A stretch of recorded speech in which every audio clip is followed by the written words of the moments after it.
এবার আপনার পকেট থেকে একটা আংটি বের করে অদরার সামনে হাঁটু ভেঙে বসল আর বলল, শুনেছি হাতের অনামিকা অন্য আঙ্গুলগুলো হচ্ছে স্পেশাল, শুধুমাত্র জীবনসঙ্গীকে আঙ্গুলে আংটি পরাতে পারে। আর আমি চাই তোমার সেই অনামিকাকে পূর্ণতা দিতে।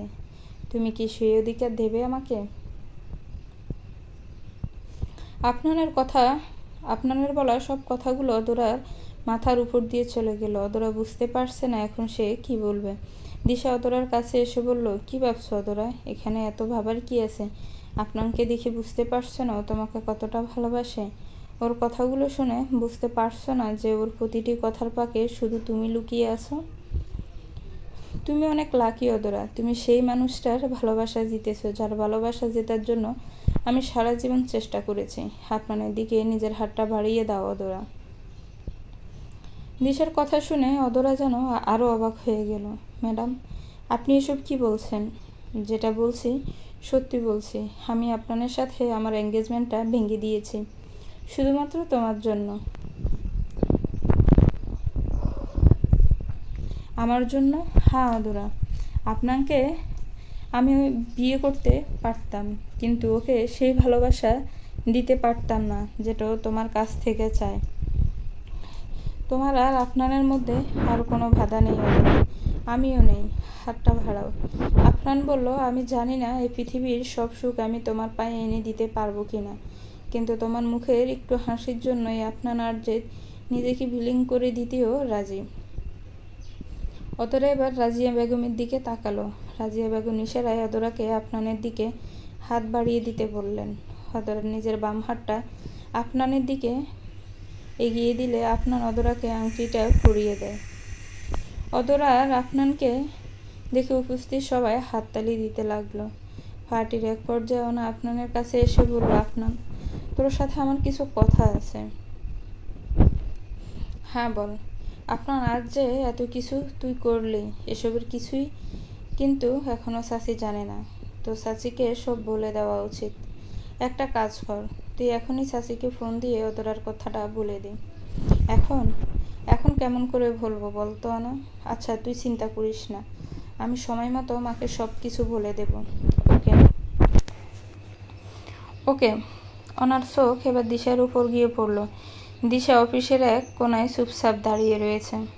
অনা এবার দিশার কাছে গেল। দিশা। ওহ না, তুই কিছু বলবি আমাকে? হ্যাঁ, আসলে এত আমতা আমতা করছিস কেন? সোজাসুজি বল, কি বলতে চাস? অনা এবার দিশার হাত দুইটা ধরে বলল, আসলে আমি আজ তোর কাছে ক্ষমা চাওয়ার জন্য এসেছি দিশা। হোয়াট? ক্ষমা? কেন? মানে কি বলছিস তুই? দিশা, আমি বরাবরই তোকে ভুল বুঝেছি।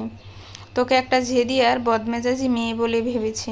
আমি সব সময় এটাই মনে করেছি যে তুই আফনানকে পাওয়ার জন্য যে কোনো সীমা লঙ্ঘন করে ফেলতে পারিস। কিন্তু আজ আমি আমার সব ভুল বুঝতে পেরেছি দিশা। তুই আফনানকে মুক্ত করে অদরা আর ওকে যেভাবে এক হয়ে যাওয়ার সুযোগ করে দিলি, সেটা দেখে আজ আমি মুগ্ধ হয়ে গেছি। ধন্যবাদ দিশা, অনেক অনেক ধন্যবাদ তোকে। কি যে বলিস না তুই না, আমাকে ধন্যবাদ দেওয়ার কিছুই নেই। আমি যা করেছি নিজের জন্যই করেছি। মানে আপনার আমার ছোটবেলার বন্ধু, ও যদি অদরাকে বিয়ে করে সুখী হতে পারে তাহলে আমিও খুশি হব। এমন সময় সেখানে সুমাইয়া এসে ওনাকে বলল, ম্যাডাম, আপনাকে আফনান স্যার ডাকছেন। আচ্ছা, আমি এখনই যাচ্ছি। দিশা, তোর সাথে পরে কথা হবে। ওকে।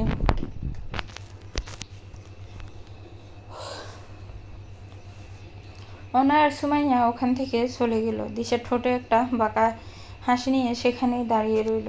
রাতের বেলা অনিল ঘোষ আর রাজিয়া বেগম হলরুমে সোফায় বসে রইলেন। তাদের সামনে অদরা দাঁড়িয়ে রয়েছে। বাকিরা হলরুমের অন্যান্য জায়গা দখল করে দাঁড়িয়ে আছে। অনিল ঘোষ বললেন, তোমার কাণ্ডজ্ঞান দেখে আমি অবাক হচ্ছি অদরা।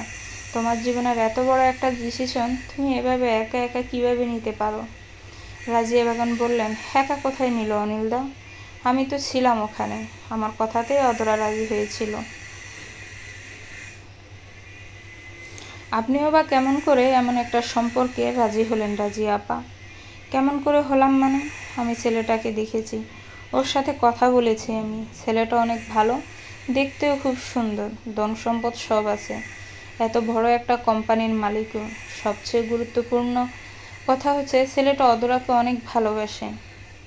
অদরার তো ভাগ্য খুলে গেছে, এমন একটা ছেলের সাথে বিয়ে হলে অদরা খুব সুখী হবে।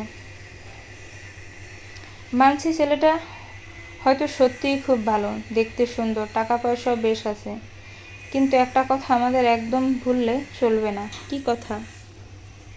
ছেলেটার একটা অতীত আছে, একটা ভয়ঙ্কর অতীত। আর অদরার বিয়ে যদি ওই ছেলের সাথে হয়, তাহলে ওই ছেলের অতীতের কালো ছায়া অদরার সুন্দর ভবিষ্যতের উপরে অবশ্যই পড়বে। না না, এ সম্পর্ক কোনোভাবেই হতে পারে না।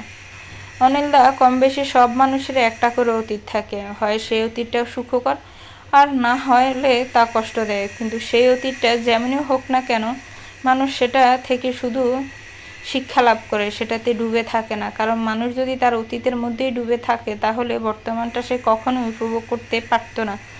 আপনার যুক্তিটা ঠিক আছে আপা, কিন্তু সেখানে মেয়ের ভবিষ্যৎ নিয়ে প্রশ্ন ওঠে, সেখানে এসব যুক্তি পিতার মনে কখনোই সুখের বাতাস প্রবাহিত করতে পারে না। ধরেন আপনার কথা আমি মেনেই নিলাম আপা, দিয়ে দিলাম অদরার হাত আপনানের হাতে, কিন্তু একটা কথা তবুও আমাদেরকে মনে রাখতে হবে, আর সেটা হলো আপনানের প্রথম স্ত্রী ওকে ছেড়ে চলে গেছে, এটা ঠিক, কিন্তু এখনো সে মারা যায়নি। ওই মেয়েটা যদি আবার আপনানের জীবনে ফিরে আসে, তখন অদরার কি হবে? কি হবে মানে? অনিলদা, আরোহী যদি কোনো দিন ফিরেও আসে, তাহলে তাতে আপনার আর অদরার কি আসে যায়? ওদের তো ডিভোর্স হয়ে গেছে। আরোহী ফিরে এলে অদরাকে অনেক কিছু হারাতে হবে রাজিয়া আপা। আফরান কিন্তু সেদিন আরোহী আর অদরার মধ্যে আরোহীকেই বেছে নেবে, কারণ সে আপনানের প্রথম ভালোবাসা। প্রথম ভালোবাসাকে ঘৃণা তো করা যায়, কিন্তু কখনো ভোলা যায় না। এই আমাকেই দেখো তোমরা, প্রতিভা আমার প্রতি আমার প্রথম ভালোবাসা ছিল। আমাদের বিয়ের 2 মাস পর একটা রোড অ্যাক্সিডেন্টও মারা যায়, আমাকে ছেড়ে না ফেরার দেশে চলে যাইও।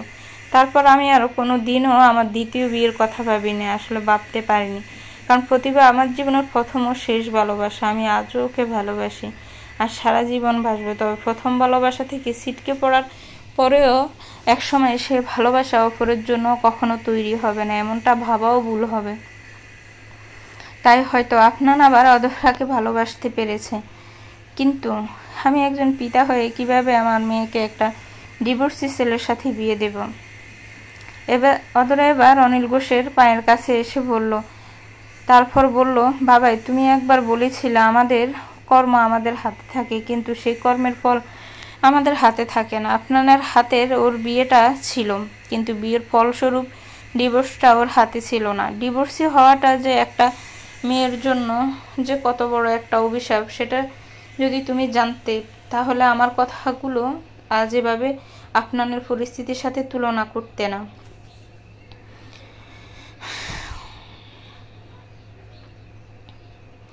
যেমনটা তোমাদের মামুনির সাথে হয়েছিল। রাজিয়া বেগম এবার অনিল ঘোষের দিকে তাকালেন এবং বললেন, আপনি ঠিকই বলেছেন অনিলদা, অনেকেই ভাবে ডিভোর্স মুক্তির পথ দেখায়, কিন্তু আসলে এটা মেয়েদের জীবন থেকে শান্তিটা কেড়ে নেয়।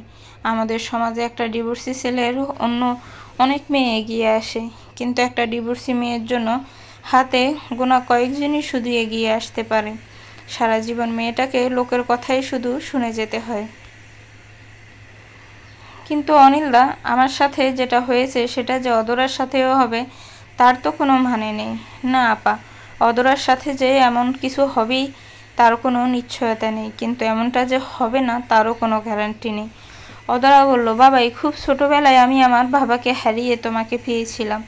সবসময় তোমার কথা মেনে চলারই চেষ্টা করেছি, আর আজও মানব। এই বিষয়ে তুমি যা সিদ্ধান্ত নেবে কথা দিলাম, তাতে আমার কোনো আপত্তি থাকবে না। অনিল ঘোষ বললেন, তোমার বিষয়ে কোনো সিদ্ধান্ত নেওয়ার আগে আমি সবসময় তোমার কথাটা শুনেছি, আর আজকে সিদ্ধান্তটা তো অনেক বড় একটা সিদ্ধান্ত। আমার একটা প্রশ্নের উত্তর দাও তো, তুমি কি সত্যি আপনাকে ভালোবাসো? তোমার মন কি সত্যিই ওকে চায়? তোমার করা এই প্রশ্ন দুটো শুনতে অনেক সহজ হলেও এদের উত্তর দেওয়াটা অনেক কঠিন বাবাই। তবে একটা কথা তোমায় আমি বলতে পারি, তোমাকে দেখলে আমার হয়তো আপনার কথা মনে হয় না, কিন্তু আপনাদের মাঝে আমি তোমাকে দেখতে পাই বাবাই। অদরার কথা শুনে অনিল ঘোষ বেশ অনেকক্ষণ চুপ করে রইলেন। তারপরে বললেন, ঠিক আছে অদরা, আমি তোমার খুশির জন্য তোমার আর আফনানের এই সম্পর্কটা মেনে নিচ্ছি। অনিল ঘোষের এই কথা শুনে সেখানে উপস্থিত সবাই অনেক খুশি হলো, সেই সাথে অদরাও।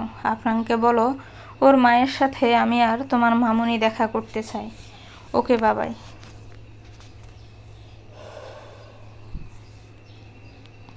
আর একটা কথা, যতদিন তোমার আর আফনানের বিয়ে নিয়ে কোনো ফাঁকা কথা না হচ্ছে ততদিন আফনানের দেওয়া এই আংটিটা তুমি পরবে না।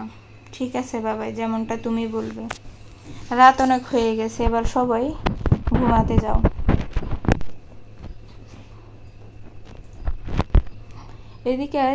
এদিকে দিশা শুয়ে শুয়ে ফোনে আফনানের ছবি দেখছে। আফনান, আফনান, আফনান, তুমি দেখতে এত স্মার্ট কেন বলো তো? আমি যতবার তোমাকে দেখি ততবারই আমার আবার নতুন করে তোমার প্রেমে পড়ে যায়। তবে যাই বলি না কেন, এবারের তীরটা একদম নিশানায় গিয়ে লেগেছে। আপনাকে সামান্য একটু হাতছাড়া করে আমি অদরা, অনার, আফনানের সবটুকু বিশ্বাস দিতে ফেলেছি। সবাই ভাবছে আমি আপনাকে অদরার জন্য ছেড়ে দিয়েছি, কিন্তু সত্যিটা এমন কিছুই না। আপনাকে পাওয়ার জন্য আমি আজ পর্যন্ত অনেক কিছু করেছি অদরা। ওর বিয়ে করা বউ আরোহীকে ওর জীবন থেকে বের করে দিয়েছে, সেখানে তুমি কোথাকার কে? আপনার আমার ছিল আর আমারই থাকবে। ওকে আমার কাছ থেকে কেউ আলাদা করতে পারবে না, কেউ না, কখনো না। অদরা রুমে চলে এলো। রুমে আসার পরপরই ওর ফোনটা বেজে উঠলো। ফোনটা হাতে নিয়ে দেখে আফনান ফোন দিয়েছে। ফোনের স্ক্রিনে আফনানের নাম দেখে অদরার মুখে একটা মিষ্টি হাসি ফুটে উঠলো। অদরা ফোনটা রিসিভ করলো। হ্যালো। আফনানের কণ্ঠ শুনে অদরার অনিল ঘোষের বলা কথাগুলো হঠাৎ মনে পড়ে গেল। আফনানের প্রথম স্ত্রী ওকে ছেড়ে চলে গেছে, এটা ঠিক, কিন্তু এখনো সে মারা যায়নি। এই মেয়েটা যদি আবার আপনার জীবনে ফিরে আসে, তখন অদরার কি হবে? কি হলো, চুপ করে আছো কেন? হ্যালো অদরা। হ্যাঁ হ্যালো। কি করছিলে তুমি? এতক্ষণ কেন লাগলো হ্যালো বলতে? কোনো জরুরি কাজ করছিলে? আমি কি তোমাকে ডিস্টার্ব করলাম? না না স্যার, আপনি আমাকে কোনোভাবেই ডিস্টার্ব করেননি। তাহলে ঠিক আছে, শুয়ে পড়েছো কি? না। ডিনার করেছো? জি, আপনি? আমিও করেছি। আচ্ছা, তোমার কি মন খারাপ? কই না তো, কেন? তাহলে তোমার কণ্ঠটা এমন শোনাচ্ছে কেন? তুমি ঠিক আছো তো? আমি ঠিক আছি। এখন ফোন দিয়েছেন যে, কোনো বিশেষ কারণ আছে কি? তোমাকে ফোন দেওয়ার জন্য আমার কোনো বিশেষ কারণের দরকার নেই অদরা।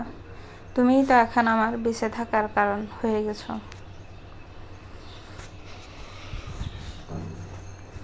আমার ভালোবাসাকে আজ সবার সামনে স্বীকৃতি দিয়ে আজ তুমি আমাকে নতুন একটি জীবন দান করলে, যেখানে তোমার ভালোবাসার ছায়া আর তোমার বেঁচে থাকার ইচ্ছা, আমার বেঁচে থাকার ইচ্ছা দুটোই থাকবে।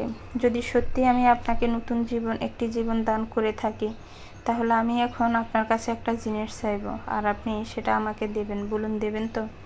দেব। তুমি আমার কাছে যা চাইবে আজ আমি তাই তোমাকে দেব। বলো, তুমি আমার থেকে কী চাও? একটা প্রমিস। আমি চাই আজ আপনি আমাকে একটা কথা দেন। কি কথা? কথা দেন আপনি আগে যে ভুলটা করেছিলেন সেটা আর কখনোই করবেন না। ভুল? কোন ভুলের কথা বলছো তুমি? নিজেকে শেষ করে দেওয়ার চেষ্টা করে আপনি যে ভুলটা আগে করেছিলেন, আমি সেই ভুলের কথা বলছি। আপনি কিভাবে ওই কাজটা করতে পারলেন? মানছি সে সময় আপনার উপর কষ্টের অনেক বড় একটা পাহাড় এসে পড়েছিল, তাই বলে আত্মহত্যার পথ বেছে নেবেন? আপনি জানেন না, শেষ বিচারের দিন আল্লাহ মোটামুটি সবাইকে ক্ষমা করে দিবেন, কিন্তু আত্মহত্যাকারীদেরকে উনি কখনোই ক্ষমা করবেন না। আমি জানি অদরা, আমি জানি। তবে আমি সেদিন কেন নিজেকে শেষ করতে উঠে পড়ে লেগেছিলাম তার উত্তর আমি কখনোই কাউকে দিতে পারবো না। আসলে সেই উত্তরটা আমার নিজেরই জানা নেই। হয়তো আরোহীকে হারানোর দুঃখটা আমার মন সইতে পারেনি, তাই। আচ্ছা ঠিক আছে, কথা দিলাম নিজেকে শেষ করার চিন্তাটা আর কখনোই মনে আনবো না, সেই পরিস্থিতি যাই হোক না কেন। আচ্ছা শুনেন, আজ বাবাই অদরার কথা শেষ হতে না দিয়ে আপনার বলল, অদরা আমার না আজ অনেক ঘুম পাচ্ছে, আমি এখন একটু ঘুমাবো, কাল আবার কথা হবে, ওকে? আচ্ছা ঠিক আছে, গুড নাইট। তুমিও ঘুমিয়ে পড়ো, গুড নাইট। পরের দিন সকালবেলা অধরা অফিসে এসে আপনানের কেবিনে চলে গেল। সেখানে গিয়ে দেখে আপনার ডান হাতে কিছু পেপার আর বাম হাতটা দিয়ে কপাল ধরে রেখেছে। মুখে তার তেমন একটা অশান্তির ছাপ। অধরা গিয়ে আপনার সামনে দাঁড়ালো আর বলল, স্যার আপনি কি ঠিক আছেন? অধরা আপনার এবার অধরার দিকে তাকালো। অধরাকে দেখে তার মুখে স্বর্গের হাসি ফুটে উঠল। তুমি কখন এলে? এই তো এখনই এলাম। আপনাকে দেখে কেমন একটা লাগছিল। কিছু হয়েছে কি? কই কিছু না তো। আর আপনি এভাবে আমাকে মিথ্যা কেন বলছেন? আপনার মুখ দেখে স্পষ্ট বোঝা যাচ্ছে আপনার কিছু একটা হয়েছে। বলুন কি হয়েছে, বলুন। অধরা চোখে নিজের জন্য এতটা চিন্তা দেখে আপনার চোখের কোণে পানি জমে গেল। কিন্তু সেটা অধরাকে দেখতে না দিয়ে মুখটা অন্যদিকে ঘুরিয়ে বলল, আসলে অধরা, সকাল থেকে মাথাটা বড্ড ধরেছে, খুব ব্যথা করছে। ব্যথা করছে মানে ওষুধ খেয়েছেন? না, আমি পেন কিলার এত সহজে খাই না। ভেবেছিলাম অল্প একটু ব্যথা হয়ে পড়ে এটা সেরে যাবে, কিন্তু এখন দেখছি ব্যথাটা আরও বাড়ছে। আমি এখন আপনার জন্য কি করব বলুন? ক্যান্টিন থেকে আমার জন্য 1 কাপ কফি আনতে পারবে? কফি খেলে হয়তো ব্যথাটা একটু কমতো। আচ্ছা স্যার, আমি এখনই আনছি। অধরা কেবিন থেকে চলে গেল। আপনার মনে মনে ভাবল, অবশেষে তুমি আমার সেই স্বপ্নটা পূরণ করলে আল্লাহ। আমার স্বপ্ন ছিল আমার জীবনে এমন একটা মেয়ে আসবে যার 2 চোখের পাতায় শুধুই আমার চিন্তা ভর করে থাকবে।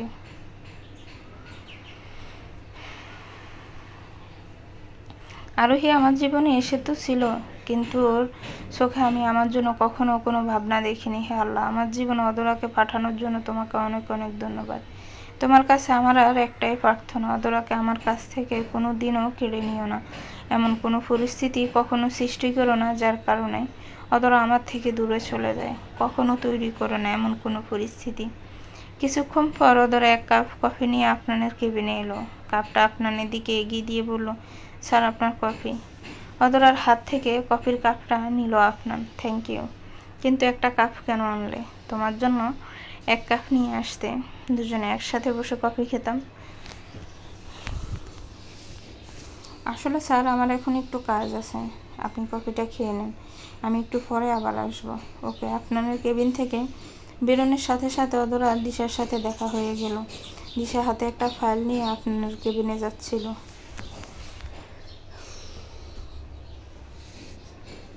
অধরা, তুমি এখানে? হ্যাঁ ম্যাডাম, আমিও কি উদ্ভট প্রশ্ন করছি? তুমি সবসময় আপনার সাথে থাকবে, ওর কাছে থাকবে, এটাই তো স্বাভাবিক। দিশার কথা শুনে অধরা একটু লজ্জা পেয়ে গেল। অধরার লজ্জা মাখা মুখটা দেখে দিশা বলল, ওরে বাবা, মেয়ে তো দেখে আবার লজ্জাও পায়। না না ম্যাডাম, ওরকম কিছু না। অধরা, আমাকে আর ম্যাডাম বলো না প্লিজ। এই ডাকটা আমার কাছে কেমন যেন পর লাগে। আমি তোমার আপনজন হতে চাই। আমাকে কি তুমি আপু বলে ডাকতে পারবে, যেমনটা তুমি ওনাকে ডাকো? অবশ্যই পারবো আপু। কথাটা বলে অধরা দিশাকে জড়িয়ে ধরল। দিশাও একটু ওকে জড়িয়ে ধরল। দিশা মনে মনে ভাবল, অধরা কথা দিচ্ছে যতটা আনন্দ তুমি এখন পাচ্ছ তার থেকে অনেক বেশি কষ্ট আমি তোমার ভাগ্যে লিখে দেব।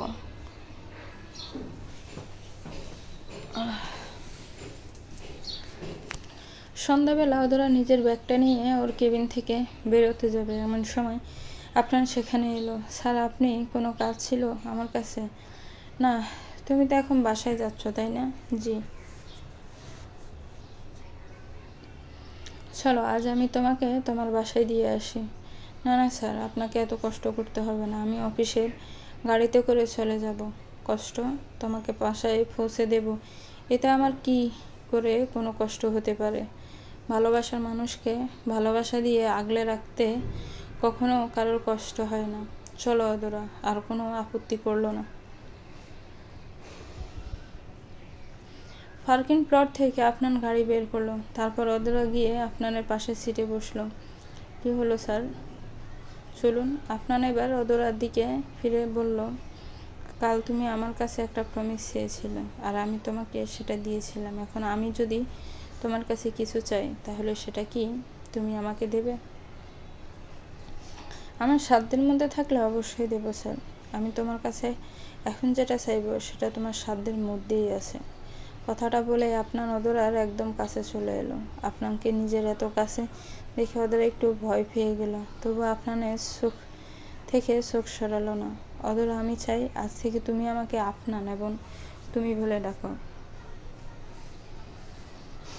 আপনার আবদার শুনে অদরা একটু বিস্মিত হলো।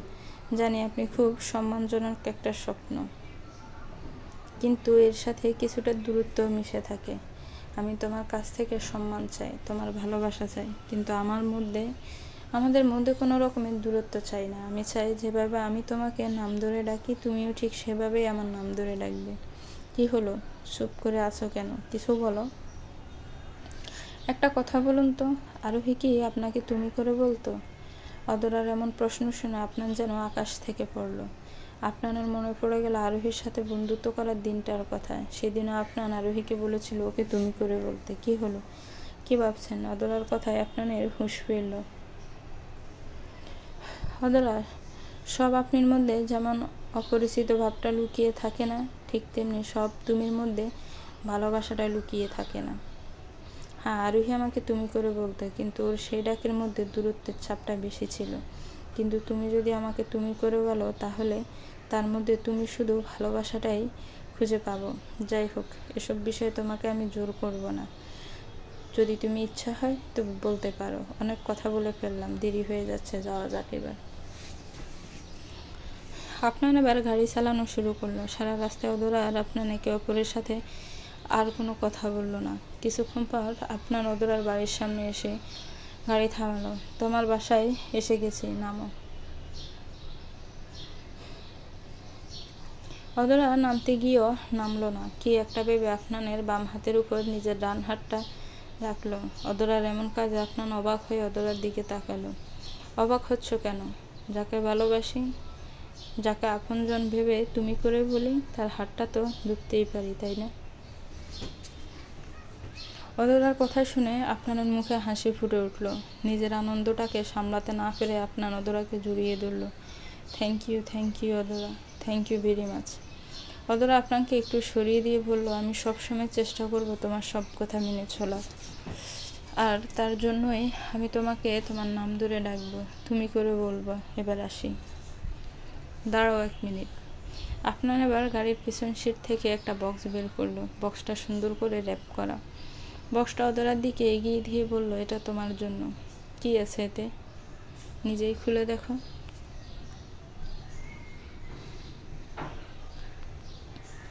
অদরা আপনার হাত থেকে বক্সটা নিয়ে সেটা খোলা শুরু করলো। বক্সটা খুলে অদরা সিনেমাটির তৈরি খুবই সুন্দর একটা কফি মগ পেল। এটা তোমার জন্য। এই রকমই একটা কাপ আমি আমার জন্য কিনেছি। বিয়ের পর আমরা যখন একটু ফ্রি থাকবো, তখন আমাদের রুমের বারান্দায় দুজন পাশাপাশি বসে এই কাপ দুটোতে করে কফি খাবো। মাঝে মাঝে চাও কিন্তু চলবে, রাজি? আপনার কথা শুনে অদরা হাসতে লাগলো। এই তুমি হাসছো কেন? তোমার ফিউচার প্ল্যান শুনে হাসছি। কেন, আমার প্ল্যানটা কি খারাপ নাকি? এই না, সরি, ভুল হয়ে গেছে। আর কখনো তোমার কোনো কথা শুনে হাসবো না। এখন আসি।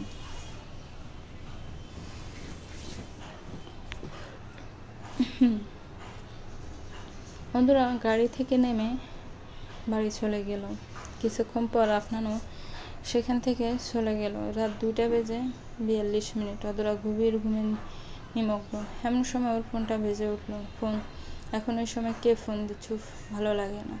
বালিশের পাশ থেকে ফোনটা নিয়ে দেখে আপনার ফোন দিয়েছে। ফোনের স্ক্রিনে আপনার নাম দেখে অদরার মাথায় হাজারো চিন্তা ঘুরপাক খেতে লাগলো। উঠে বসে ফোনটা রিসিভ করলো। তারপর, হ্যালো, তুমি এখন ফোন দিয়েছো যে? তুমি ঠিক আছো? কিছু হয়েছে কি? তোমার মাথা ব্যথাটা বেড়েছে আবার? একটা কাজ করো, এবার একটা পেন কিলার খেয়েই নাও, তাহলে হয়তো ভালো লাগবে। কি হলো, কিছু বলছো না কেন? হ্যালো, তোমার গলা কি শেষ হয়েছে? কেন? না মানে তোমার কথা বলাটা যদি শেষ হয়ে থাকে, তাহলে আমি আমার কথাটা এবার একটু শুরু করতাম। বলো।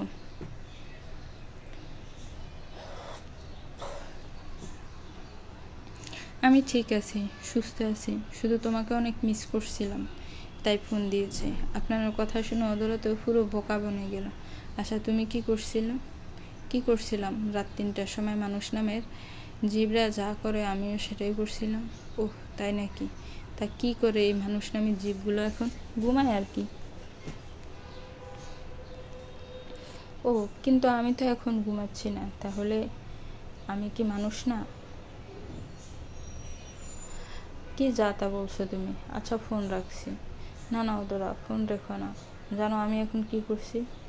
না, জানি না, তবে তুমি বললে অবশ্যই জানতে পারবো। আমি এখন হাতে 1 কাপ চা নিয়ে বারান্দায় বসে বসে তোমার সাথে কথা বলছি। কি, এত রাতে চা খাচ্ছ? এই শোনো, তুমি এখন 1 কাপ চা বানাও তো। আমি এখন চা বানাবো? কেন, কিসের জন্য? আমি বলছি তাই, প্লিজ বানাও, তারপরে দুজন মিলে চা খাবো।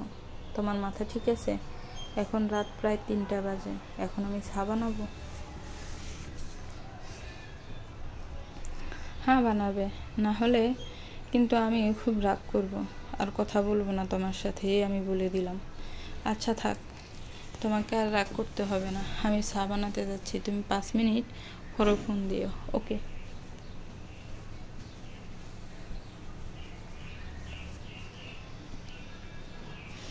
অতরা কিচেনে গিয়ে চা বানাতে লাগলো। কি দিন এলো আমার, আজ নিজের বাড়িতে ছোটোর মতো করে চা বানাতে হচ্ছে। 5 মিনিট পর অদরা 1 কাপ চা নিয়ে রুমে এসে বসলো। এমন সময় আপনার আবার ফোন দিল। কি গো, চা বানিয়েছো? হ্যাঁ বানিয়েছি, কিন্তু আজ আমাকে নিজের বাড়িতে ছোটোর মতো করে চা বানাতে হয়েছে।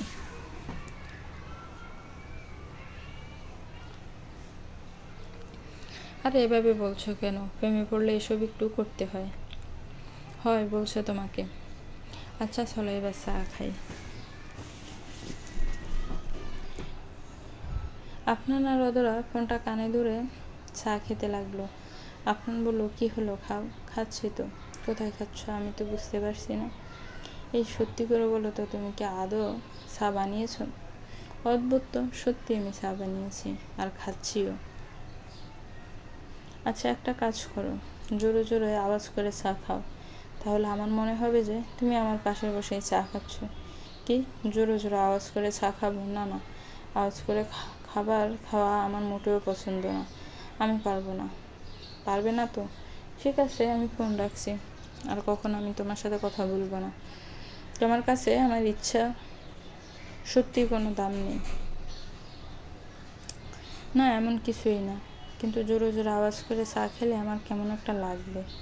আরে কি কেমন লাগবে, আমার কাছেই তো খাচ্ছ, কোনো সমস্যা নেই, খাও খাও, এই দেখো আমিও খাচ্ছি। আপনার এবার জোরে জোরে আওয়াজ করে চা খেলো, দেখলে কিভাবে খেলাম। এবার তুমিও খাও, কিন্তু আরে খাও প্লিজ, ওকে?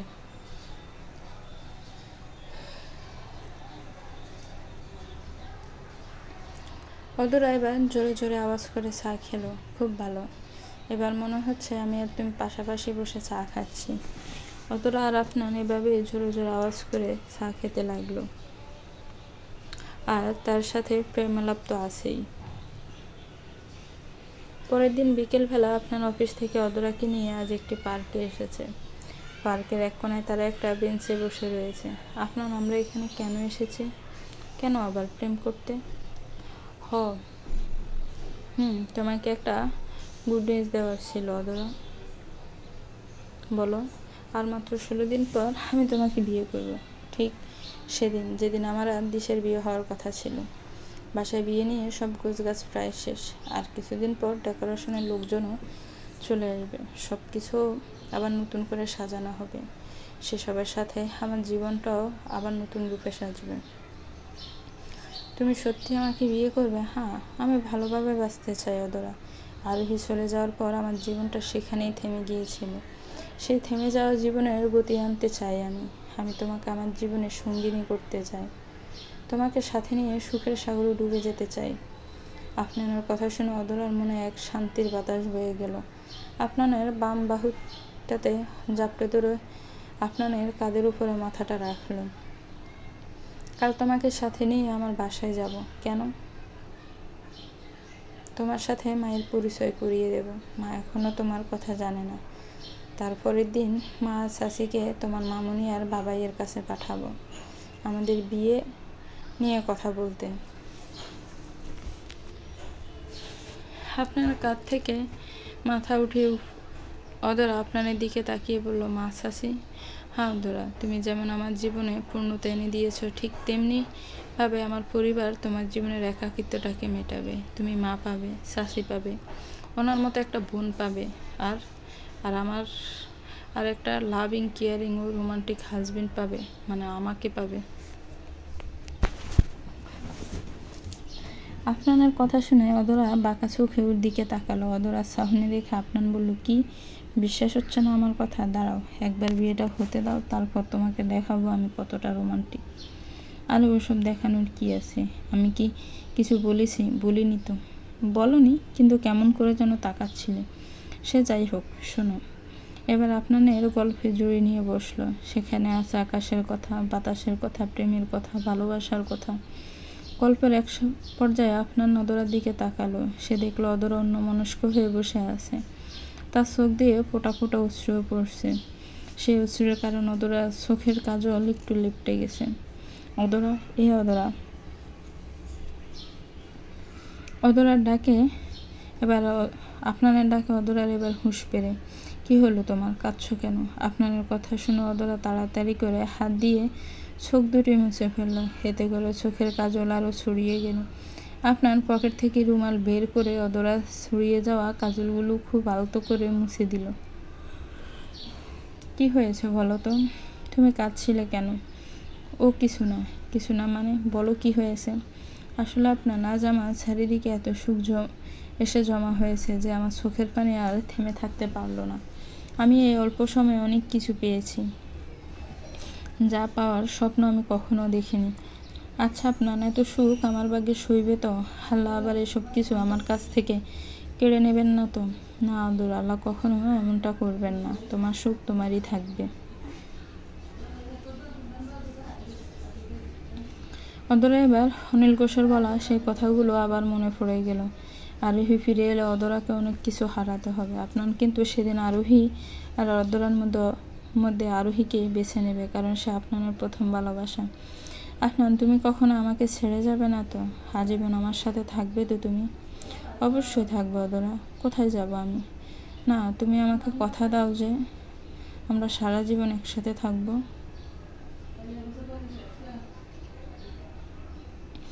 আচ্ছা ঠিক আছে, কথা দিচ্ছি আপনার সারাটা জীবন তার অদরার সাথে থাকবে। আমাকে হারানোর দুঃখ তোমাকে কখনো পেতে হবে না অদরা। যতদিন বেঁচে থাকবো ততদিন তোমার ছায়া হয়ে তোমার সাথে থাকবো। আর যদি আমার মৃত্যু আগে হয় তাহলে মৃত্যুর পর স্মৃতি হয়ে তোমার সাথে থাকবো। অদরা আপনার মুখে হাত দিয়ে বলল, কী সব বলছো তুমি? চুপ করো, এসব বলতে হয় না। আচ্ছা ঠিক আছে, আর বলবো না। তবে আজকের পর থেকে তুমিও আর কোনো দিন কাঁদবে না প্লিজ। তুমি কান্না করলে তোমার চোখের কাজল লিপটে যায়, আর তখন তোমাকে একদম বুতুম পেছার মতো দেখতে লাগে। আপনার কথা শুনে অদরা আর আপনার দুজনে এবার হেসে উঠল। সেদিন রাত 9টা। ওনার নিজের রুমে জানালাটা বন্ধ করার জন্য জানালার কাছে গেল। জানালাটা যেই বন্ধ করতে যাবে তখনই ওর চোখ গিয়ে পড়লো বাড়ির বাগানের একটা অংশের উপরে। বাগানে ওটা কি চলছে? আগুন? ও মাই গড, বাগানে কি তাহলে আগুন লেগে গেল? দেখতে হবে এখনই। ওনা বাগানে চলে গেল। সেখানে গিয়ে দেখে বাগানে কাঠ লাড়কি দিয়ে আগুন জ্বালানো হয়েছে, আর আগুনের ঠিক অন্য পাশে আপনার বসে রয়েছে। ওনা গিয়ে আপনার পাশে এসে দাঁড়ালো। ওনা আপনাকে ডাক দিল, কিন্তু আপনার কোনো উত্তর দিল না। আপনার আগুনের দিকে তাকিয়ে কিছু ছবি পড়াচ্ছে। সেখান থেকে একটা আধপড়া ছবি ওনার পায়ের কাছে উড়ে এসে পড়লো। ওনা নিচু হয়ে সেই ছবিটা তুললো। ওনা দেখলো ছবিটা আপনার আর আরোহীর বিয়ের ছবি। ওনা এবার আপনার পাশে বসলো। ওর বাম কাঁধে একটা হাত রেখে বলল, আপনার। ওনার হাতের স্পর্শ পেয়ে আপনার বাস্তবে ফিরে এলো। তুই এখানে? কি করছিস তুই? আমি তো ওই কি আপনার এতদিন যেসব ছবিগুলো বুকে আগলে রেখেছিলি সেগুলো আজ ফুরিয়ে দিচ্ছিস? হ্যাঁ ওনা, ফুরিয়ে দিচ্ছি। আজ আমি এই ছবিগুলো মুছে দিচ্ছি আরোহীর প্রত্যেকটা স্মৃতিকে। পুরনো স্মৃতিগুলোকে মুছে না দিলে নতুন স্মৃতি বানাতে পারবো না। সেটাই, কিন্তু তুই যদি সত্যি অদরার সাথে নতুন স্মৃতি করতে চাস তাহলে আরোহীর স্মৃতিগুলো এই আগুনে না, তোর মনের আগুনে ফুরিয়ে ফেল। আরোহীকে পুরোপুরিভাবে ভুলে যা আপনার, তাহলে তুই অদরাকে পুরোপুরি আপন করে নিতে পারবি। এটা তুই কি বললিও না? আমি তো ভুলে গেছি আরোহীকে। সত্যি আমার তো সেটা কখনো এক মুহূর্তের জন্য মনে হয়নি আপনার। আমি সবসময় তোকে আরোহীকে নিয়ে ভাবতে দেখেছি। ওই মেয়েটা এত কষ্ট দিল তোকে, তবুও তোর চোখে আমি ওর জন্য কখনো কোনো ঘৃণা দেখিনি, ওকে কখনো কোনো বদদোয়া দিতে দেখিনি তোকে। বদদোয়া না, ভালোবাসতাম আমি ওকে, ওকে কোনো বদদোয়া দিতে পারি? আরোহী তো শুধু ভালোবেসেছিল, তবে আমাকে নয়, রাফসানকে। কোনো পাপ তো করেনি। হ্যাঁ, তাই বলে আমি ওকে অভিশাপ দেব? না রেও না, আমি কখনো এটা করিনি, আর করবও না।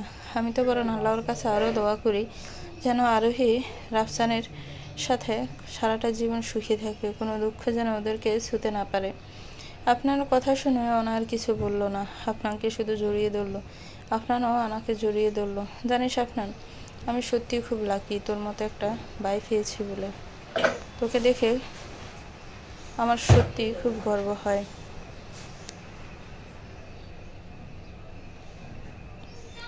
তোকে একটা কথা বলতে তো ভুলেই গিয়েছিলাম, ভাবছি কাল একবার ওদেরকে বাড়িতে নিয়ে আসবো, মা চাষির সাথে দেখা করানোর জন্য। আপনার কথা শুনে ওনার মুখটা কালো হয়ে গেল। কাল তুই ওদেরকে কালই বাড়িতে আনতে চাইছিস? আর ভাবছিলাম যে তারিখে আমার আর দিশার বিয়ে হওয়ার কথা ছিল, সেই তারিখে আমি আর ওদেরা বিয়ে করব। ভালো হবে না? সে তো ভালোই হবে, কিন্তু কি? আবার মনে হয় কাল তুই ওদেরকে সবার সাথে দেখা করাতে পারবি না। কেন? ভেতরে চল বলছে। ভেতরেও কেন যাবো? এখানেই বল। আর চল তো আগে। আপনার আর ওনা বাড়ির ভেতরে চলে এলো। ভেতরে এসে দেখে আরিফা বেগম আর তানিয়া বেগম ডাইনিং টেবিলে খাবার সাজাচ্ছেন। আপনার আর ওনাকে দেখে আরিফা বেগম বললেন, তোরা এসে গেছিস, আয় খেতে বস। আপনার আর ওনা টেবিলে গিয়ে বসলো। খাওয়া দাওয়ার এক পর্যায়ে আরিফা বেগম বললেন, আপনার তোকে একটা কথা বলার ছিল। বলো মা।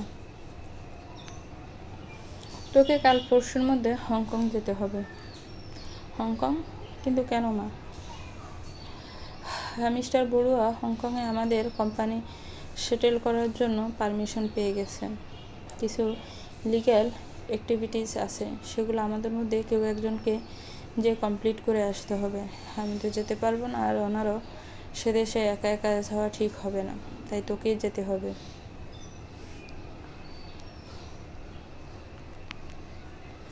আমাকেই যেতে হবে?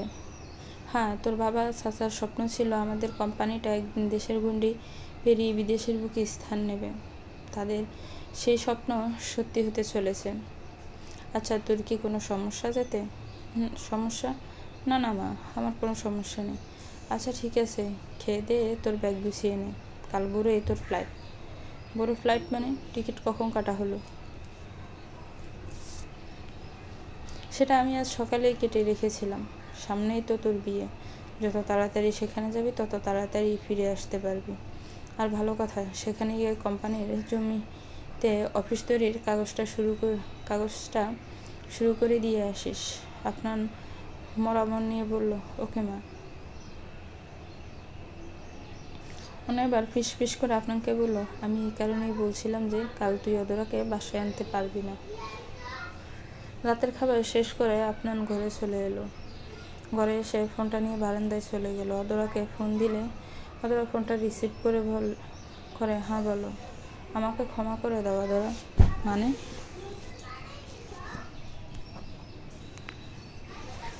আমি তোমাকে কাল মা চাচির সাথে দেখা করাতে পারবো না। আমাকে কাল 1 সপ্তাহের জন্য হংকংয়ে যেতে হবে। হংকং? কিন্তু কেন? আপনার এবার অদরাকে সব খুলে বলল। এটা তো অনেক খুশির একটা খবর আপনার। তুমি তোমার বাবা আর চাচার স্বপ্ন পূরণ করার জন্য সেখানে যাচ্ছ। মুখে হাসি আর মনে সাহস নিয়ে যাবে। কিন্তু আমার যে তোমাকে ছেড়ে যেতে একদম ইচ্ছে করছে না। সবে তো আমরা কাছে এসেছিলাম, আর দেখো, এখনই আমাকে 7 দিনের জন্য বিদেশে চলে যেতে হবে। সেখানে আমি তোমাকে ছাড়া কিভাবে থাকবো বলো তো? আপনার প্লিজ, মাত্র তো 7টা দিন, তারপরেই তো তুমি আবার বাংলাদেশে ফিরে আসবে, আমার কাছে ফিরে আসবে। যাওয়ার আগে আর এসব ভেবে মন খারাপ করো না। তোমাকে একটাবার দেখতে খুব ইচ্ছা করছে, আসবো কি? না না, এত রাতে তুমি এখানে এলে বাবাই রেগে যেতে পারে।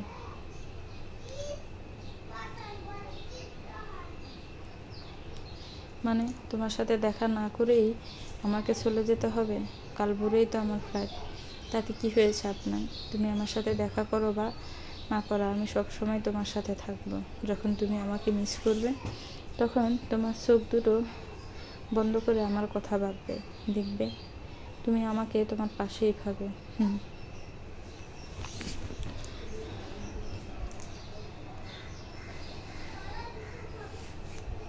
আপনার ভোরবেলার ফ্লাইটে হংকং চলে গেল। 3 দিন পর অফিসে ওনার সাথে অদরার দেখা হলো। অদরা, তোমার কি হয়েছে বলো তো? কাল থেকে তোমার ফোনটা অফ করে রেখেছো কেন? আপনার তোমাকে সেখান থেকে কল দিচ্ছে, অথচ তোমাকে পাচ্ছে না। তুমি ওর সাথে কাল থেকে কথা বলোনি বলে ওর কি অবস্থা হয়েছে জানো? আমাকে ফোন করে করে একদম পাগল করে দিচ্ছে। আসলে আপু, আমার ফোনটা গতকাল পড়ে গিয়ে একদম ভেঙে গেছে, তাই ওনার সাথে কথা বলা হয়নি।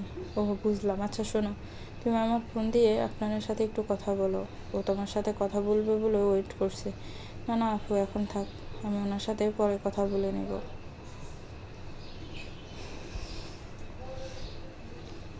কিন্তু অদরা আপু, আমার না একটু কাজ আছে, আমি আসছি। অদরা চলে গেল। অদরার এই আচরণটা ওনার কাছে কেমন একটা অস্বাভাবিক লাগলো।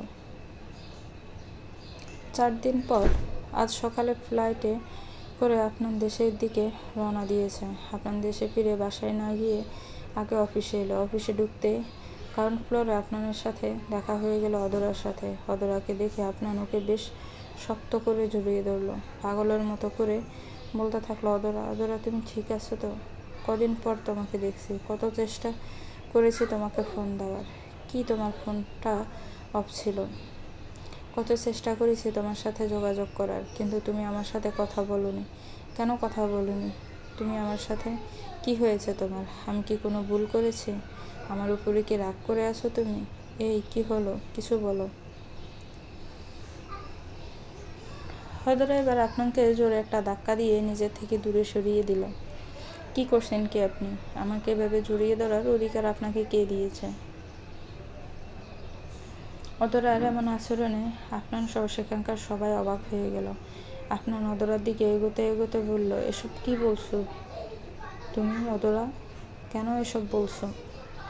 ওখানেই থেমে যান মিস্টার আফনান অর্জেদ, আমার কাছে আসবেন না। কোনো পরপুরুষ আমাকে এভাবে স্পর্শ করুক, এটা আমি মোটেও পছন্দ করব না।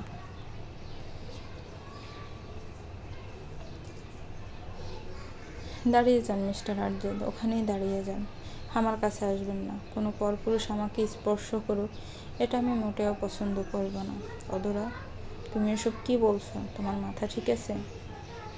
তুমি কাকে কি বলছো? আমার মাথা একদম ঠিক আছে স্যার, আর আমি আপনাকে শুধু সত্যিটাই বলছি।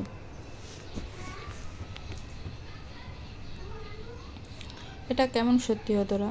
তুমি আমাকে ভালোবাসো, আর কিছুদিন পরেই আমাদের বিয়ে হবে, আর তুমি কিনা এখন আমাকে বাইরের লোক বলছো? ভালোবাসা? কিসের ভালোবাসা, কিসের বিয়ে? আমি আপনাকে ভালোবাসি না, আমাদের বিয়ে সম্ভব না। এমন সময় সেখানে অনার দিশা এলো। সবাই অদরার কথা শুনে তো অবাক হয়ে গেল। অনা বলল, এসব কি বলছো অদরা? অনা থাম, আমাকে বলতে দে। আপনার এবার অদরার সামনে গিয়ে দাঁড়ালো। যে কথাটা এখন বললে সেটা আমার চোখের দিকে তাকিয়ে আবার বলো তো। অদরা আপনার দিকে তাকিয়ে বলল, আমি আপনাকে ভালোবাসি না স্যার, বাসি না আপনাকে ভালো।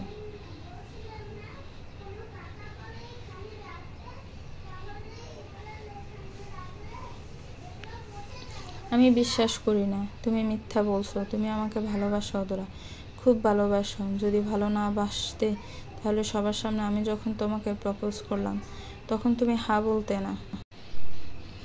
সবার সামনে সেদিন আপনার ভালোবাসাটাকে কেন মেনে নিয়েছিলাম জানেন? প্রতিশোধ নেওয়ার জন্য।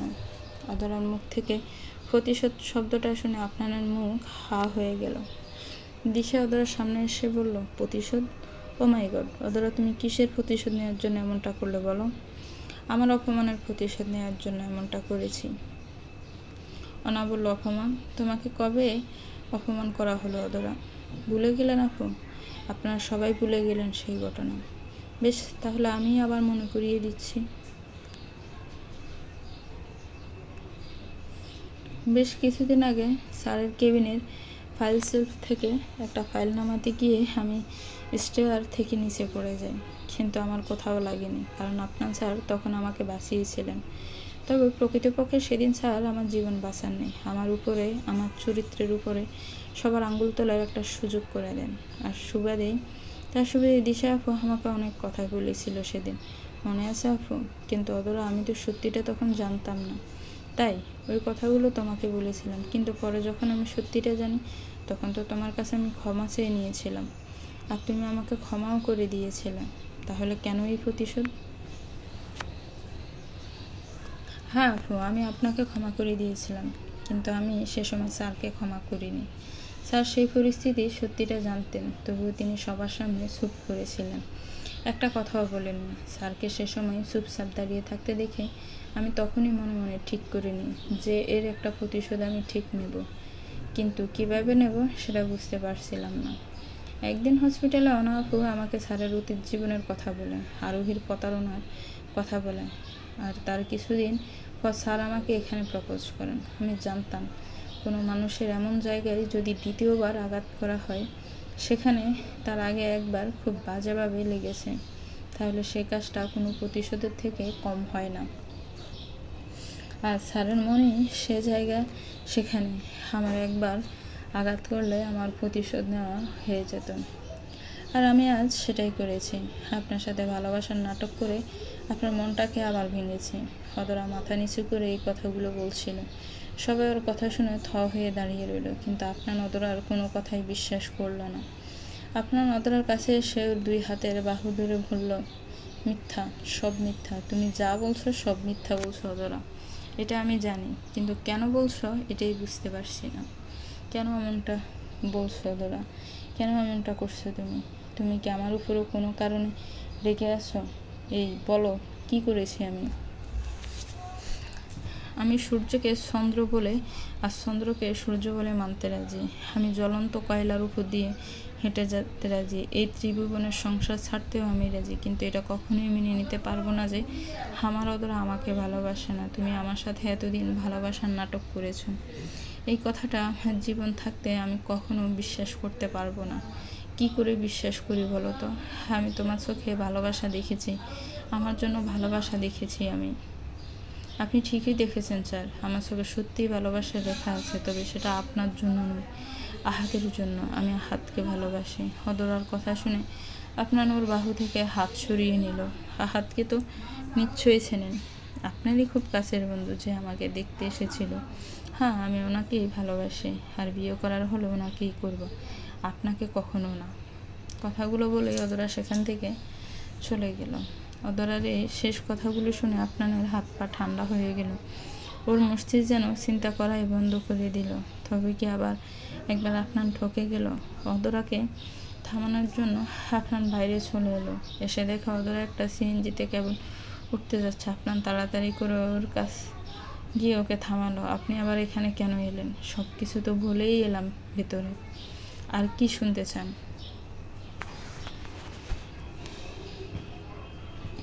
সত্যিটা শুনতে চাই অধরা, যে সত্যিটা যেটা তুমি ভেতরে বলোনি, চেপে গিয়েছিলে। দেখুন স্যার, যেটা সত্যি, যা আপনার জানার দরকার ছিল সেগুলো সব আমি আপনাকে বলে দিয়েছি, এর বেশি আর কিছু বলার মতো নেই আমার কাছে।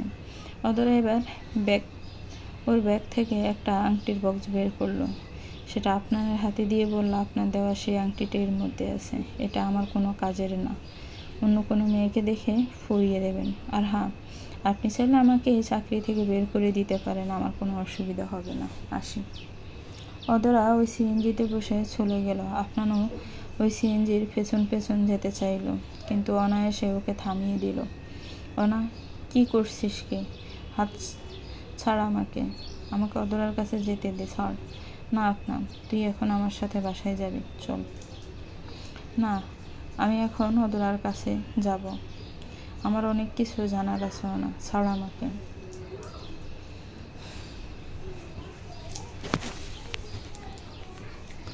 না আপনার, তুই এখন আমার সাথে বাসায় যাবি, তোকে আল্লাহর কসম। অনা আপনার আর জেদ করলো না, ওনার সাথে বাসায় চলে গেল। আপনার প্লিজ নিজেকে সামলা, তোকে এই অবস্থা দেখলে মা শাসি কিন্তু অনেক টেনশন করবে। কিভাবে নিজেকে সামলাবো? না, তুই দেখলি না অদরা আমাকে কি কি বলে গেল? ও কিভাবে এমনটা করতে পারলো আমার সাথে? কিভাবে? দেখ আপনার, না আমার মনে হয় আমাদের বুঝতে কোথাও কোনো ভুল হচ্ছে। অদরা যেটা বলেছে সেটা আসলে সত্যি না, ও আমাদের কাছ থেকে, তোর কাছ থেকে কিছু একটা লুকাচ্ছে। অদরা এত খারাপ হতে পারে না। আমার মনে হয় সেই থেকে এই কথাটাই বলছে না, কিছু একটা আছে যেটা আমরা দেখতে পারছি না, এখন সেটাই আমাকে খুঁজতে হবে।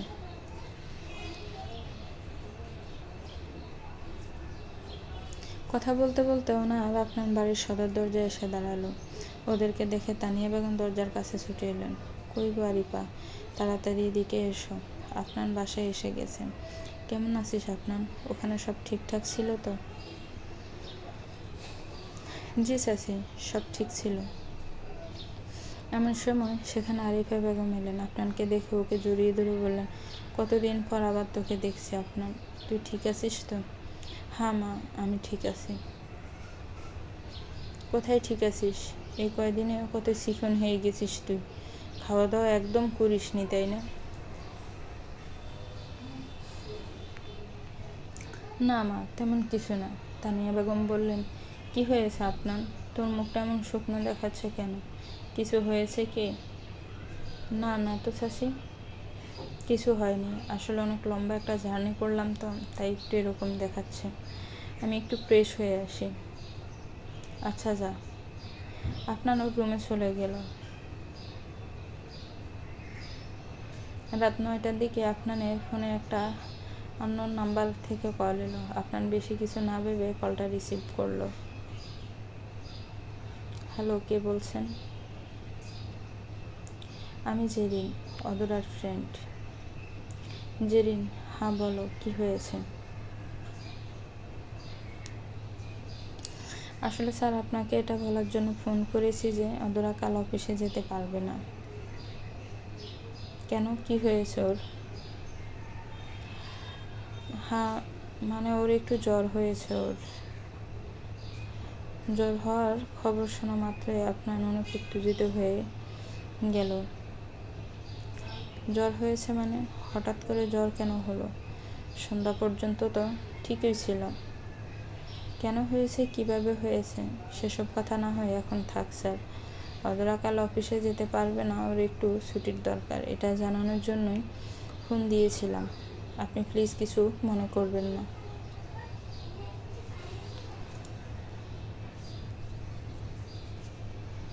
আচ্ছা জেরিন, তুমি তো অদরার খুব কাছের একজন, তুমি কি কিছু বলতে পারবে গত 5-6 দিনের মধ্যে অদরার সাথে এমন কি হয়েছে যার কারণে ও আমাদের সম্পর্কটাকে এভাবে ভেঙে দিল?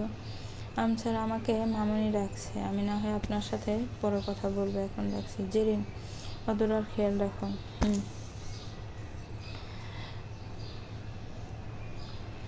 জেরিন ফোন কেটে দিল, কিন্তু অদরার খবর শুনে আপনানের মনটা একদম খারাপ হয়ে গেল। সারা রাত আপনার আর ঘুমাতে পারল না। অদরার বলা কথাগুলো বারবার মনে পড়ছে, আর তারপর জেরিনের দেওয়া খবরটাও যেন আপনানের মাথা খারাপ করে দিচ্ছে। আপনার বারবার জেরিনকে ফোন দিচ্ছে, কিন্তু ও ফোন রিসিভ করছে না। করবে কি করে? জেরিনের ফোন ধরা নিয়ে সাইলেন্ট করে রেখেছেন। সে চায় না ওর কোনো খবর আপনানের কাছে যাক।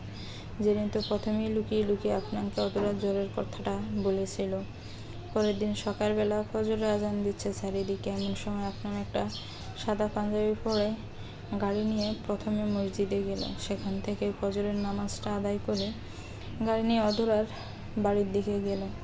অদরার বাসার সামনে গাড়িটা রেখে আপনার বাসার মেন গেটের কাছে গেল। গেটটা যেই খুলতে যাবে তখনই তার মনে পড়ে গেল অদরার বলা কিছু তেতো কথা।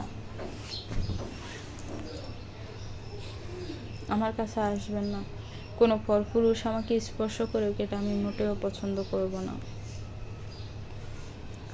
আপনার গেটটা আর খুলল না, গাড়ির কাছে গিয়ে দাঁড়িয়ে রইল। এদিকে অদরার জ্বরটা কিছুটা কমেছে, কোনো মতো উঠে উজু করে ফজরের নামাজটা আদায় করে নিল। তারপর ছাদে গিয়ে গাছে পানি দিতে লাগলো। পানি দিতে দিতে অদরার চোখ গেল একটা ছেলের উপরে, যে কিনা রাস্তার একপাশে দাঁড়িয়ে উপর হেলান দিয়ে দাঁড়িয়ে থেকে অদরার দিকে তাকিয়ে রয়েছে। অদরা আরো ভালো করে ছেলেটাকে দেখতে লাগলো। কিছুক্ষণ পরে সে বুঝতে পারলো ছেলেটার কেউ না, আপনার নিজে। আপনাকে দেখে অদরা আর 1 মিনিটও ছাদে দাঁড়ালো না, নিচে চলে গেল। আপনার আজ আর অফিসে গেল না, রাস্তার একপাশে দাঁড়িয়ে থেকে সময় কাটালো। বাসা থেকে ব্রেকফাস্টও করে আসেনি। দুপুরবেলা রাজিয়া বেগম সবাইকে খাওয়ার জন্য ডাকছেন। অদরা দুপুরের খাবার খেয়ে নিজের রুমে এলো। তারপর রুমের জানালা দিয়ে উঁকি মেরে আপনাকে একটু দেখার চেষ্টা করলো। সেখানে দেখলো আপনার এক হাতে একটা কলা, অন্য হাতে একটা কেক। অদরাকে যাতে 1 মুহূর্তের জন্য চোখের আড়াল না করতে হয় সেজন্য আপনার কোনো হোটেলে গিয়ে দুপুরের লাঞ্চটা করেনি। পাশের একটা চায়ের দোকান থেকে কলা আর একটা কেক কিনে খাচ্ছে।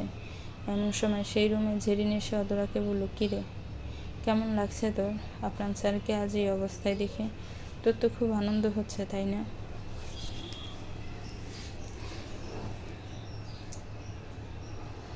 এসব তুই কী বলছিস জেরিন? ওনাকে এই অবস্থায় দেখে আমার আনন্দ হচ্ছে? মোটেও না। তাহলে কি তোর ওনার জন্য কষ্ট হচ্ছে? অদরা, কেন এই বিষয়গুলোকে এত জটিল করে তুলছিস? সত্যিটা স্যারকে বলে দে। কেন তুই এমনটা করছিস তার কারণটা জানিয়ে দে ওনাকে। আমার বিশ্বাস উনি যদি সত্যিটা জানেন তাহলে অবশ্যই একটা না একটা ব্যবস্থা করবেন। না জেরিন, আমি ওনাকে কিছুই বলতে পারবো না। আমি কথা দিয়েছি, আমি আমার কথার খেলাপ হতে পারবো না। কিন্তু অদরা, এভাবে মিথ্যা বলে ওনার চোখে খারাপ হওয়ার কি মানে? ওনাকে এতটা কষ্ট দেওয়ার কি মানে? নিজে এতটা কষ্ট পাওয়ার কি মানে? কষ্ট কে পাবে আর কতটুকু পাবে তা আমরা ঠিক করি না জেরিন, এটা তো আল্লাহ ঠিক করে দেন। আল্লাহ হয়তো আমাদের ভাগ্যে এভাবেই কষ্ট লিখেছিলেন। না রে অদরা, তুই অনেক বড় একটা ভুল করছিস। তোর এখনই সব কিছু আপনার স্যারকে জানিয়ে দেওয়া উচিত। এমনটা যেন না হয় যে পরে তোর কথা শোনার মতো আর কোনো অবস্থায় স্যারের থাকলো না। সন্ধ্যাবেলা জেরিন কি একটা কাজে তখন বাসার বাইরে যাচ্ছে। এমন সময় আপনার সবুজ সামনে দাঁড়ালো।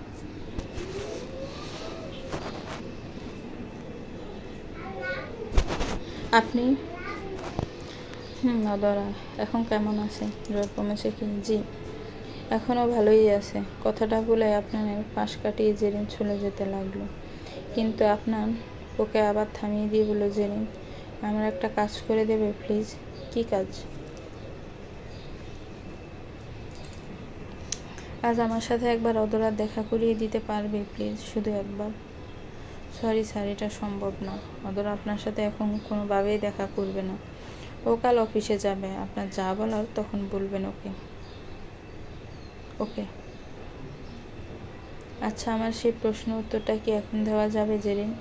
কেন অদরা আমার সাথে এমনটা করলো? ও কি আমার কাছে কিছু লুকাচ্ছে?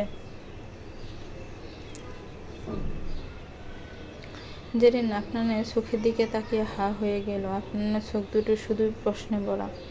সেই প্রশ্ন দিয়ে ভরা যার উত্তর জেরিনের কাছে আছে, কিন্তু সেটা সে আপনাকে দিতে পারবে না। কি হলো জেরিন, চুপ করে আছো কেন? কিছু বলো। আপনি যে প্রশ্নের উত্তরটা আমার কাছে চাইছেন সেটা আমি আপনাকে দিতে পারবো না। প্লিজ আমাকে এই বিষয়ে আর কখনো কোনো প্রশ্ন করবেন না, আর চলে যান এখান থেকে। আপনি এখনও বাবাইয়ের চোখে পড়েননি। বাবা আপনাকে দেখে নিলে সমস্যা হতে পারে। প্লিজ চলে যান, আপনার ভালোর জন্য বলছি। অদরার সাথে কাল অফিসে কথা বলে নিন। এখন যান এখান থেকে। জেরিন চলে গেল। আপনার সেখান থেকে চলে যাবে বলে গাড়িতে উঠছিল, এমন সময় ওর সামনে একটি সাদা রঙের গাড়ি এসে থামলো। আপনার মনে হলো এই গাড়িটা সে যেন চেনে। গাড়িটা থামার পর তার মধ্যে থেকে দিশা বের হলো। দিশাকে এ সময় এখানে দেখে আপনার একটু বেশিই অবাক হলো।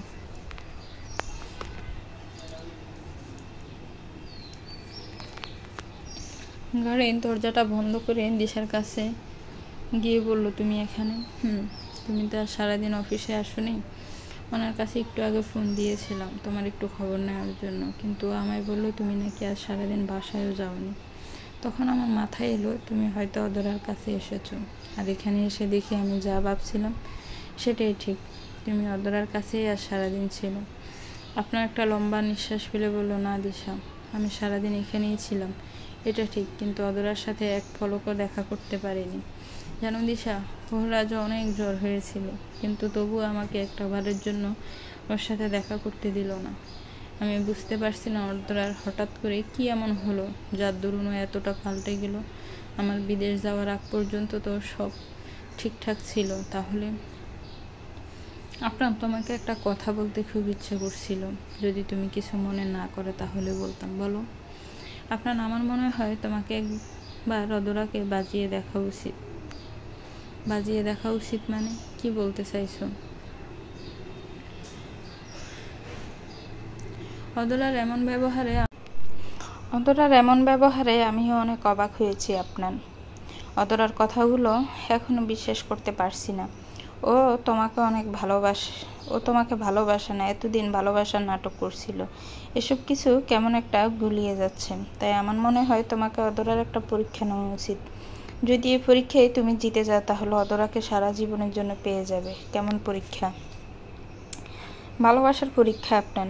তুমি অদরার ভালোবাসার একটা পরীক্ষা নেবে, আর সেই পরীক্ষাটাই হবে আমাদের বিয়ে। হোয়াট? তোমার মাথা ঠিক আছে দিশা? আমাদের বিয়ে মানে? রিল্যাক্স আপনার। আগে আমার কথা পুরোটা শোনো।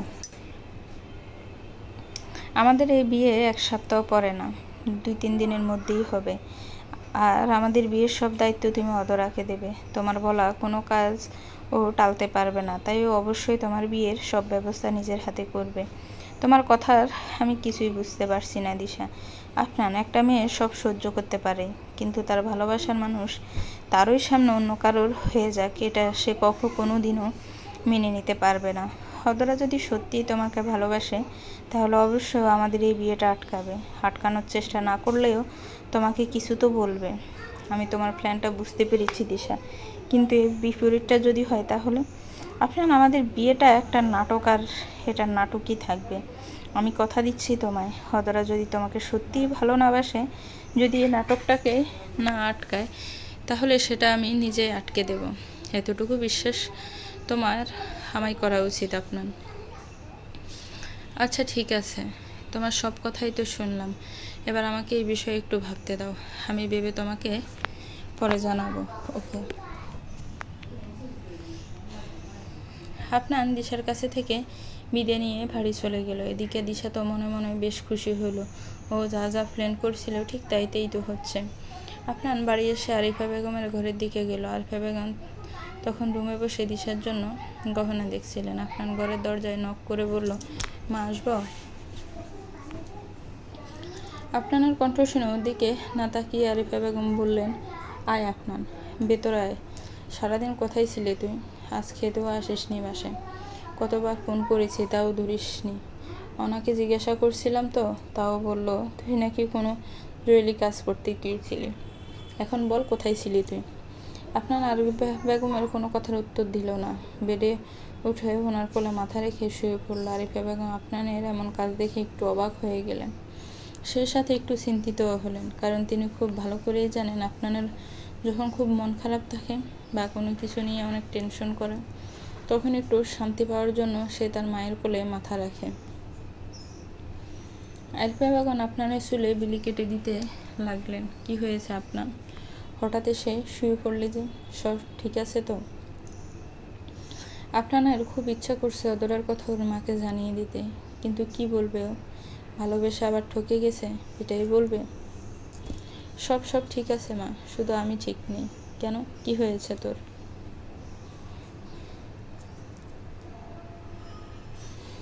ভয় করছে মা, বড্ড ভয় করছে আজ আমার। ভয়? কিসের ভয়? আপনার মনে মনে বলল, অদরাকে হারানোর ভয় মা। আরও একবার নিজেকে শেষ করে দেওয়ার ভয় হচ্ছে। আপনি এবার মায়ের কোল থেকে উঠে বসল। কিছু না মা, ছাড়ো এসব। তুমি কি করছিলে বলো? আরিফা বেগম একটা সোনার হার আপনার দিকে এগিয়ে দিয়ে বললেন, দেখো তো এই হারটা কেমন সুন্দর, তাই না? দিশাকে কিন্তু এই হারটাতে অনেক সুন্দর লাগবে। মা, তোমাকে কিছু বলার ছিল। হ্যাঁ বল। মা, আমি চাই পরশু দিনই আমার আর দিশার বিয়েটা হয়ে যাক। আপনার কথা শুনে আরিফা বেগমের চোখ দুটো বড় বড় হয়ে গেল। কি বলছিস তুই? পরশু দিনই বিয়ে করতে চাস? কিন্তু সেটা কিভাবে হবে আপনার? কত কাজ এখনো বাকি আছে বলতো। তার উপর এবার কত লোক আসবে তোর বিয়েতে। সবাইকে ভাত দিয়ে পরশু দিন কীভাবে বিয়ে হবে? মা, পরশু দিন না হয় ঘরোয়াভাবে একবার বিয়ে করলাম, তারপর এক সপ্তাহ পর সব আত্মীয় স্বজনের উপস্থিতিতে আবার বড় করে আমাদের বিয়ে হবে। প্লিজ মা, রাজি হয়ে যাও, প্লিজ প্লিজ। কিন্তু দিশা কি রাজি? ওর বাবা মা কি রাজি হবে? হ্যাঁ মা, সবাই রাজি। এবার তুমিও রাজি হয়ে যাও প্লিজ। আরিফা বেগম আপনানের বলা কথাগুলো আবার ভাবতে লাগলেন। বেশ কিছুক্ষণ পর বললেন, আচ্ছা ঠিক আছে, পরশু দিনে তোরা দিশের বিয়ে হবে, তবে কাল সকালে হলুদ আর সন্ধ্যায় সঙ্গীতের অনুষ্ঠান হবে, চলবে? আপনার আবার মনে মনে ভাবল, দিশার কথাটাই মেনে নিলাম ওরা। এবার দেখি আমার সাথে অন্য কারোর বিয়ে হতে দেখে তোমার কেমন লাগে। তুমি কিভাবে নিজেকে শান্ত রাখো সেটাই এবার আমি দেখতে চাই। গল্পটি কেমন লাগলো একটি কমেন্টস করে জানাবেন। গল্পটিতে একটি লাইক দিবেন। গল্পটির পরবর্তী পার্ট খুব শীঘ্রই আসবে।